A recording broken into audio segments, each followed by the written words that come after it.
Think about the last 3 people you promoted. If they all think, present, and agree exactly like you do, what are you actually building? Yeah, let's talk about it. So you've got your last 3 promotions. Do they think just like you? So when you come up with ideas, is everybody like, yeah, that's what I was thinking? Do they present just like you? So they use the same cadence, the same type of decks, the same type of data? And do they always agree with you? Like, is it a situation where all the ideas seem to be great ideas when you come up with something?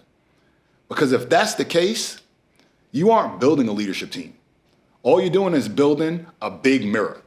You just want little reflections of you, and we're gonna talk about why in today's video. Welcome to phase 3 of the lab. Today we are dissecting the echo chamber. You use a heavy phrase here, intellectual incest. Why is promoting a bunch of mini-mes going to eventually destroy a strategy? Yeah, so the reality is when you continue to promote people that are exactly like you, what you're really looking for is to receive internal validation. And validation, it feels safe, but comfort is the enemy of innovation. So you just sitting there promoting John because y'all have similar interests and y'all think alike. What you're ultimately doing is you're creating blind spots that are gonna tank your strategy.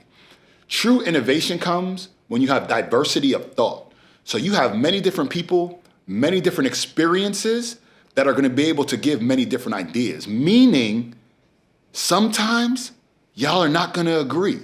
Sometimes the ideas may seem bad, but you have to be open-minded enough to be able to listen, hear, and really dig into it. But it's a basic human nature to want people around us that validate our ideas, right? How do you apply love and grace when dealing with an ego that hates friction? Yeah, so this is where, as individuals, we have to do some self-assessment. We have to be able to start to invite friction in. We need people that make us feel comfortable. We need people who ask those questions that make us stop, because it's important for true growth. It's important for moving forward. So how you apply love and grace in these situations is pretty simple. First off, grace is accepting your ego loves the sound of its own voice. We all do it. We love to hear you're right, that idea was great, you're phenomenal, that was great, right? We love that. But you've got to accept that, and there has to be some self-awareness that that's your natural default. So you've got to be able to push out of comfortability and move to something different. So love is intentionally inviting friction. You should be finding or seeking out people that think completely opposite of you.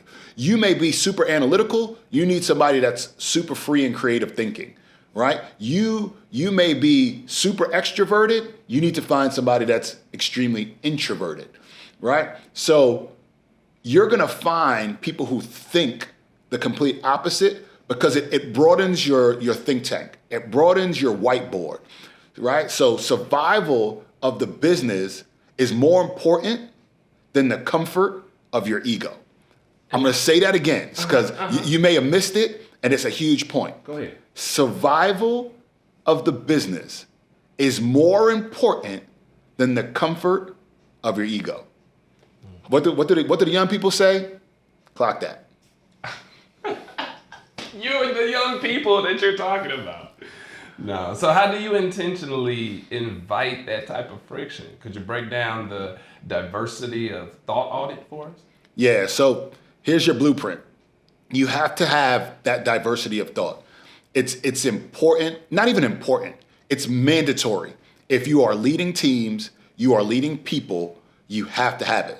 So you have to have a way to analyze or audit, are you there? So first thing, you need to assign a red team for your project, right? So that's gonna be your sharpest, people that are here, right?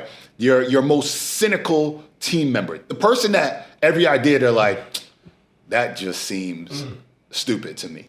But you need that person, right? And you're gonna give them explicit permission to absolutely tear apart the plan. Nothing. I'm talking about you want them to poke holes all through the boat. Every single line, every single word. And you have to promise them, not only promise, but you have to ensure them that there will be zero retaliation for this. But what this does is this will open up so many potential blind spots that you and the people that think like you would have never seen. And when you do that, what you're doing is you're inviting different voices. So other people who have different ideas, other people who have different experiences will then see that and feel more open to share. And when you start to get that high level of input, now you're operating in a different stratosphere as a team. So what is the ultimate warning sign in the meeting? I mean, you're sitting there, what do you see or what do you feel is going to be that one sign that just gives all the red flags? Yeah, so if you're a leader, again, in any capacity, and you run, whether it's a team meeting, a face-to-face, a Zoom, I don't know what your platform are, it doesn't matter. But if everybody in the room is always agreeing with you, if every time you have an idea, all you get is this, if every time you say, hey, have we considered XYZ, and you get pure confirmation around the room, I'm gonna be 100% honest, you don't need the room at that point. You might as well empty it out. Because if all you have is an echo chamber and your ideas are the only ideas that go forward and float, you're wasting time with every single one of those meetings. You're wasting everybody's time in that meeting. So what I'm imposing for you to do as a leader, and it's gonna sound crazy, go find some friction. Go find some people who make you uncomfortable with the questions that they ask, because that's truly gonna help build the growth that your team and your business needs. I would love to get your responses in the comments, what y'all feel about the content. And as always, let's get to work.